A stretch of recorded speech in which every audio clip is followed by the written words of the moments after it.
All right, and we're back with chapter 6, and we're in the third video of this chapter. We're going to wrap it up, this chapter, in this video, and we kind of had a cliffhanger, right up here. We said, so what can we do to fulfill our creative passion as entrepreneurs and still have a high probability of achieving FI?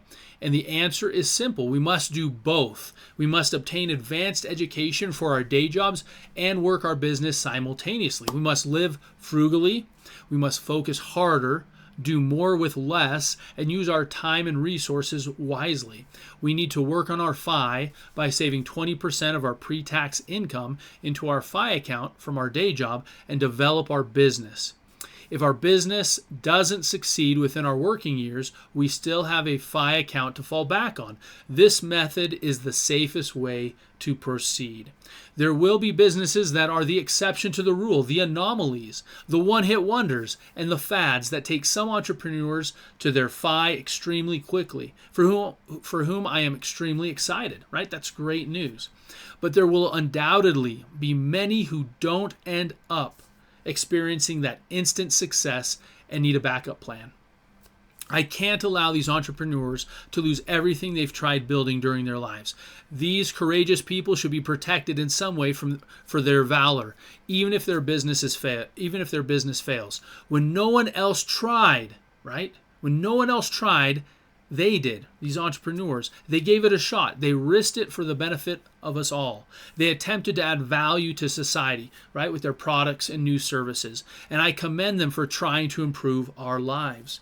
We don't know who the entrepreneur casualties will be, but we know the death toll will be high. We know there will be few survivors. We know that brave men and women sacrifice time, energy, and resources attempting to make the world a better place. Earlier sacrifices made by fallen entrepreneurs may have even inspired later entrepreneurs to succeed, of which the fallen will receive no financial reward. So the choice is truly yours. In my opinion, the most probable and conservative path to higher income and FI is advanced education. The less certain path with potentially higher rewards is owning your own business. The other option is to do both. All right, income risk. Imagine drawing a horizontal line on paper representing an employee's income over time. All right, and I'll see if I can get this down a little bit. So now we can see. Okay, so because the employee receives the same monthly amount, there's a linear income stream. And down here, right, we see in this example $10,000, and we have this linear income stream. Okay. The vertical axis of the line could represent any amount, $1,000, $5,000, $10,000, etc. Right, and that's over here. Okay, there is no. In this example, we're using $10,000 as the monthly income. There is no fluctuation or volatility in the income while he is employed. The employee receives the same amount every month while working. Right. So if this was time and these were different months, if there are hash marks here, right, this represents multiple months. Right, he's receiving $10,000 every month through time, and there's no variation. Right, then this linear income continues until the employee loses his job. Okay, so now we're assuming the employee no longer has work. Okay, this linear income continues until he loses his job. Then his income immediately drops to zero. Okay, so in this instance, right, the income goes down.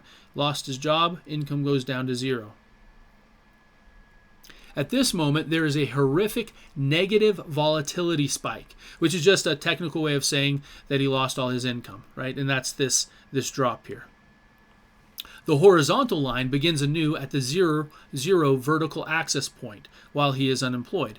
And so right now he's unemployed down here, and as time goes by, maybe this is multiple months or maybe even a few years, there's no income being earned. Okay. It continues horizontally to the right until the unemployed finds new employment. So let's say he finds a job, boosts back up here. Let's say it was the same amount, 10,000, and he starts receiving the income again, right? And this could continue over and over. Okay. How will he pay his monthly expenses, right? If he goes from earning $10,000 and now has $0 when he experiences this volatility spike, right? This negative volatility spike. He went from having his expenses offset by his income to his expenses being offset by nothing. From an economic standpoint, it is disastrous. The unemployed will be in financial trouble if he cannot find a similar paying job quickly. Hopefully he had an emergency fund to help him bridge the gap for a few months until he finds new employment. Now let's contrast this scenario to one of a profitable business. This business, for example, sells a consumer staple product or service that customers must repurchase monthly or quarterly. Maybe it's a kitchen or bathroom product, an outdoor maintenance service, or a reoccurring beauty service. For this example, we might consider a barber shop. Hair grows after it gets cut, so it's reasonable to expect clients to return every month or two for another trim, right? We'll also assume that the monthly income level of the business owner is the same as the employee, just like in the previous example. However, this time, imagine drawing a slightly wavier horizontal line instead of a perfectly straight horizontal line.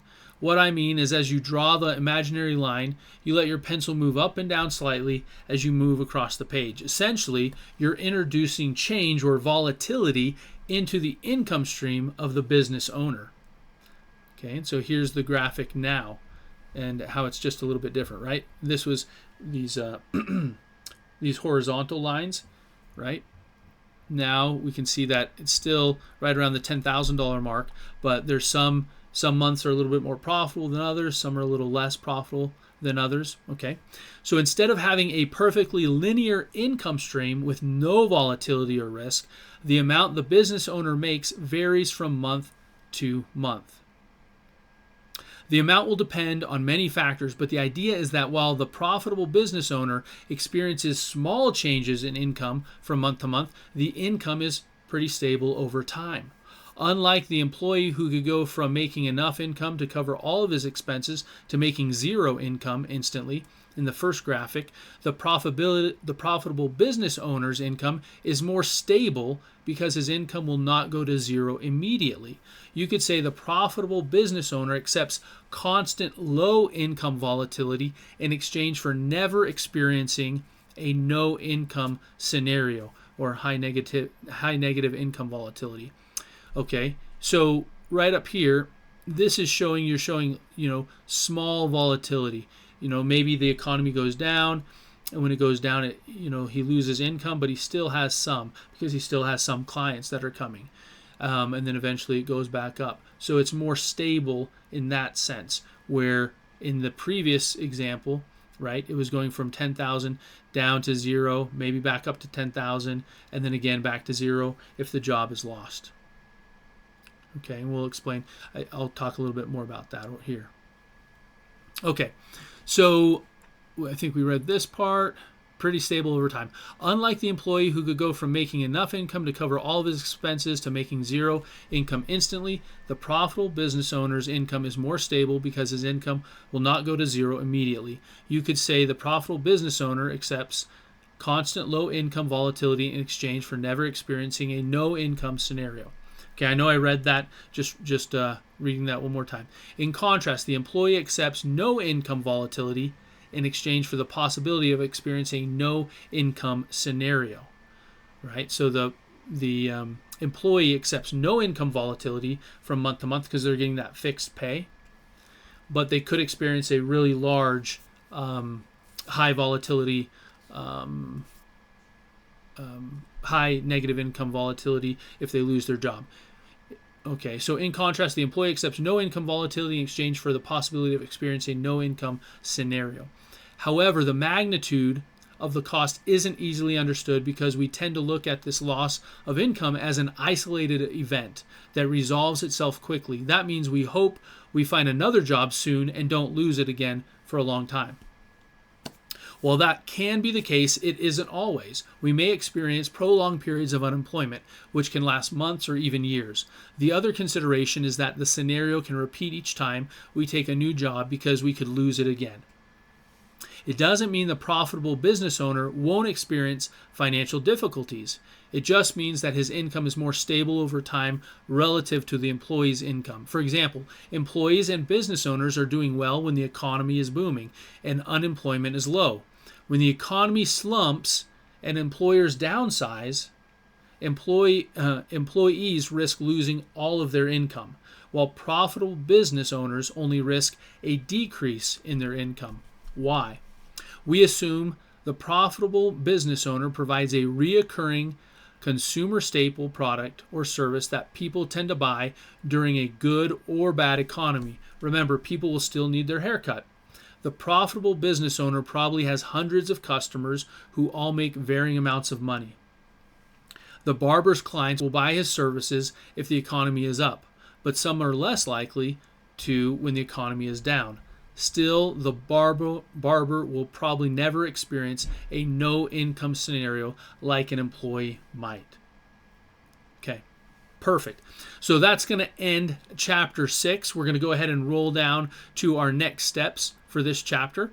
And I need you to believe the way I choose to earn income shapes my financial independence and my life. Choosing wisely is the foundation for lasting FI. Examine, does my current income engine align with my long-term financial goals? If not, what steps can I take to increase my earnings? Act. Take one step today to strengthen your income engine. Research a certification, improve a skill, or explore an entrepreneurial opportunity that aligns with your skills and interests. Fantastic. Thank you for being here for Chapter 6. It's been my pleasure. I'm Dr. Roper. I hope to see you in Chapter 7 here shortly. Thanks. Take care, and we'll see you real soon.